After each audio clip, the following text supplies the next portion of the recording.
Hello வணக்கம் and welcome. இன்றைக்கி என்ன நம்ம பார்க்க போகிறோன்னா, வெறும் கப்பை கட்டுறாங்கன்னு பார்க்காதீங்க, உள்ளே ஒரு பூரா இருக்குது. ஸோ எங்கள் அக்கா சாகசம் பண்ணுறேன்னு சொல்லிட்டு வாட்டர் பாட்டில் வச்சுருக்கா, அதை பிடிக்க போகிறேன்னு. சரி ஸ்டார்ட் பண்ணு.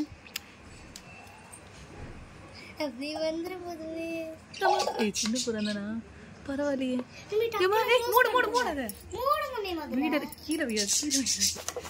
முடித்தியா?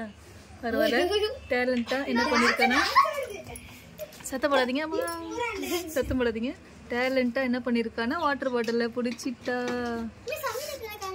இருமா டிஸ்கோ இன்னும் பாம்பு மாதிரி டான்ஸ் ஆடுது. பரவாயில்ல, இது மீடியம் சைஸ் தான். ஒரு டைம் ரொம்ப பெருசாகவே வரும். வீடு பெயிண்டிங்காக கொஞ்சம் க்ளீனிங் ஒர்க் நடக்குது, அதனால இந்த மாதிரி பூச்சிலாம் வருது. பார்த்தீங்களா, தைரியமாக வாட்டர் பாட்டில் பிடிச்சிருக்கா. தைரியத்தை பாராட்டி ஒரு லைக்கை போட்டு போங்க. டாட்டா, பாய் பாய்.